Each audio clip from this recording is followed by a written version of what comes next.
Hello everyone. Now, let's have our orientation with our subject Lit 3, or also known as the Survey of Philippine Literature in English. I know that it is one of your major subjects as a BS Ed English students. So here, of course, the central, what we call this one, central focus of this subject, it centers on Philippine literature. I know because some of us tend to be xenocentric. We tend to love other culture and we tend to forget our own identity. That is why with the use of this subject, we could be able to enrich your knowledge when it comes to Philippine literature. And now, before we'll proceed, let me welcome you all. Welcome, third year students. Oh, parang kailan lang. First year, second year, ngayon third year na. So isang taon na lang, fourth year na. One of fourth year, graduate na. So congrats sa tanan. And of course, again, let me orient or let me introduce myself. So, I'm Mark J. Martinez, 22 years of age. Of course, to those who don't know yet where I live, I'm currently residing at Bunawan, Agusan del Sur. And here's my contact number, 0912314402. So, you may call me or even text me. And of course, you may reach me through my email, mjmartinez at ascat.edu.ph. So make use that you will use your Ascat Gmail or G Suite account. And of course, with a baccalaureate degree in Bachelor of Elementary Education. Okay, so you may just call me Sir Mark. Don't call me Sir Martinez or even Sir John. Okay? And now, let's have the course description of this Lit 3.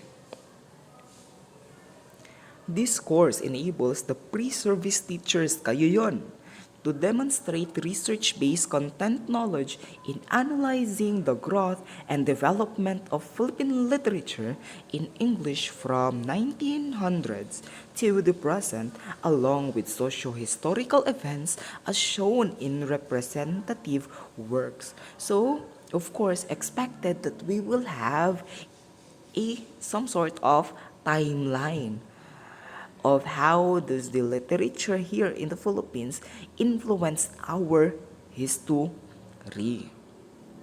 And of course, moreover, it provides them with an opportunity to enrich the K-12 English curriculum by producing an extensive and specific reading list to enhance their future students' reading skills. That is why I'm thinking of including it in our activity that you will be making your own reading list, which is useful in the future if you are in the field. And of course, particular attention is given to the analysis and appreciation of the cultural differences and similarities embodied in select literary texts. Of course, knowing that Philippines is rich when it comes to literatures. That is why we will just choose few of those literatures and give our own analysis. Okay, next. So what to expect in our subject? First, we will discuss the content knowledge of the Philippine literature. So we will discuss different literatures that of course give influence with our history.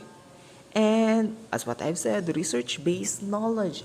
So therefore, expect that not all of the things will be provided by the teacher. There will be tasks wherein you will be the one who will research it. So expect those things in our subject. And for our grading system, particularly to those students who were not able to attend the first week of the distribution of the module. So of course, we have two terms, midterm and final term. So 40% for midterm, 60% for final term. So sir, how are we so what is the criteria for us to be graded? So of course, we have students output, so that is 60%. Midterm and final exams, 40%. That is why make sure that your task has this what we call accuracy, timeliness, as well as quality. And for our rules and regulations, I know that all of you are encouraged to choose online learning asynchronous modality. That is why let's mind ourselves by simply following these rules which will guide us in our journey to online. Number one, be respectful.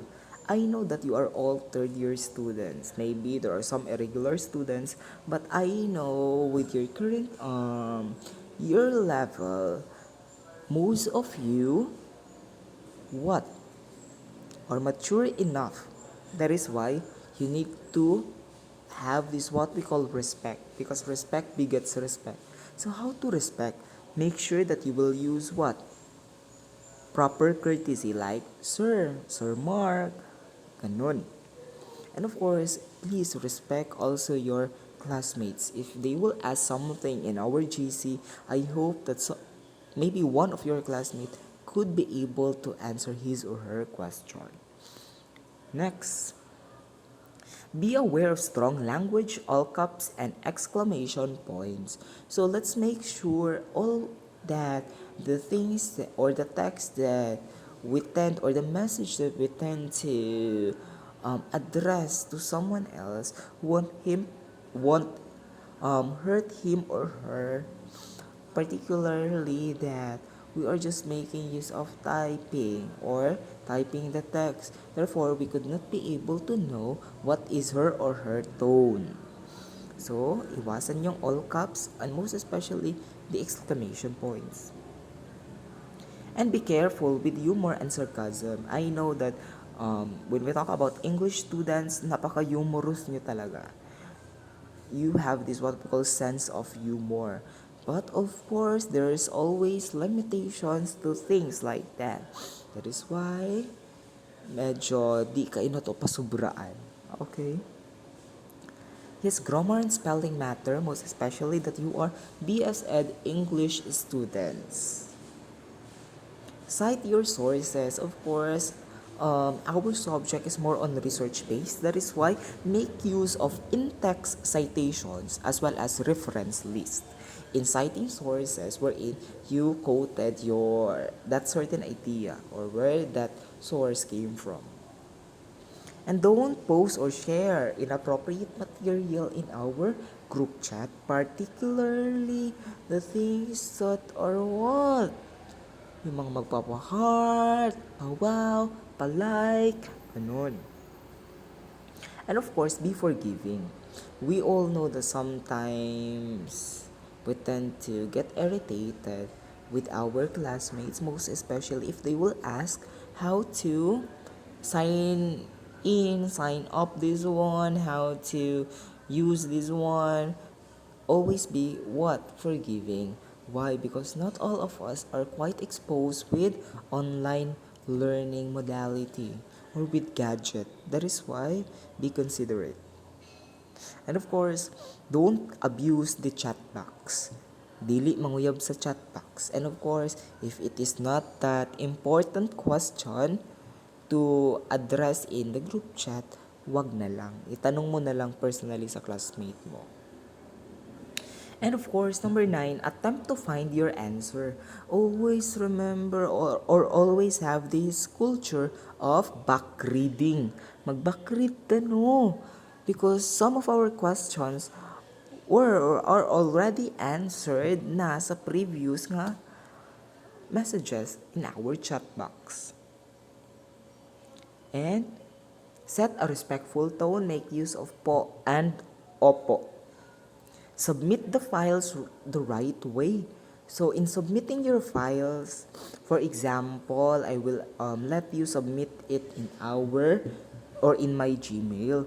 So first, you need to have this what we call courtesy to the teacher, like good morning, Sir Mark. The next is you will introduce yourself, your course, your section, and your concern. Regarding with the name of the file, okay, please bear into your mind to follow the instruction. And be kind and professional. So sooner or later, you'll become professionals. That is why, let's practice it samtang estudyante pa mo. So I know that no students who choose this modality, but you may read this one, modular learning approach. Okay, so next. So, what will be our requirements? So, expect the unexpected because there are things that I will what? Require you. But for the meantime, so this will be our requirement. So, I have an assessment task per chapter. So, I'll be giving you that assessment task, of course, assigned in Google Classroom, and reading list of literatures. So, of course, just let's just enjoy this journey of online learning. Okay? So, those are the things that you need to remember in our subject. Any questions or clarifications? You may comment down your questions, your queries, or even your concerns. Thank you so much for listening as well as watching bisan pag wala ko sa video. But still, always remember that you are now the center of the teaching and learning process. That is why make use of the journey. Enjoy it. Goodbye.